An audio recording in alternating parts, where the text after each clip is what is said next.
The premiere of Eternal Flame was a spectacle. Searchlights sweeping the sky, paparazzi screaming names, champagne flowing like rivers. Elias Caine stepped onto the red carpet in a tailored black tuxedo, his blue eyes catching every flash. Beside him, Victoria Hale commanded attention in emerald silk, her silver-streaked hair pulled into an elegant chignon. At 58, she looked timeless, powerful. Cameras loved them together. The rising star and the industry titan 23 years his senior. Inside the theater, Elias squeezed her hand. "None of this happens without you," he whispered. Victoria smiled thinly. "Remember that, darling." 5 years earlier, Elias had been a struggling theater actor in New York when Victoria scouted him for a small role in one of her films. She saw raw potential, beauty, vulnerability, hunger, and decided to mold it. Within months, she moved him to Los Angeles, put him in acting classes, introduced him to directors. Their professional relationship turned personal during late-night script sessions in her Beverly Hills mansion.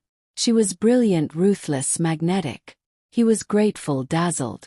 Now, in 2026, they were Hollywood's untouchable couple. Elias starred in back-to-back blockbusters, all greenlit by Victoria's production company, Hale Horizon. She managed his career with surgical precision, choosing roles, negotiating deals, shaping his public image. Interviews always credited her as his guiding force. Fans adored the fairy tale. But fairy tales have shadows.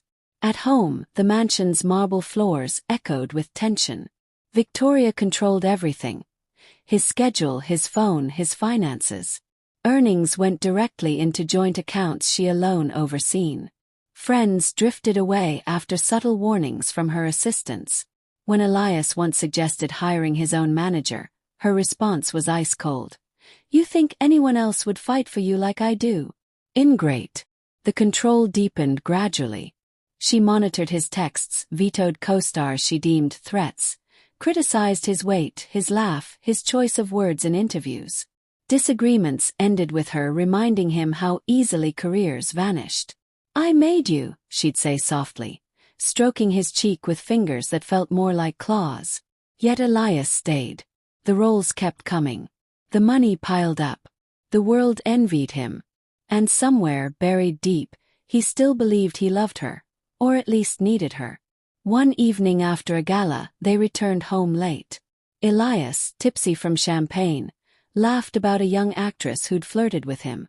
Victoria's smile froze. In their bedroom, she slapped him, hard, precise. "Don't embarrass me," she hissed. The next morning, she apologized with diamonds and a new script, the lead in her upcoming thriller Veiled Truths. He accepted both. As production on Veiled Truths approached, Elias felt the familiar exhaustion settling in. He told himself it was normal, stress of fame, pressure of perfection. Victoria encouraged the narrative. "You're sensitive, darling. That's why you're brilliant. Let me handle everything." But late at night, alone in the guest room he increasingly retreated to, Elias stared at the ceiling and wondered when gratitude had turned into fear. He couldn't name the exact moment.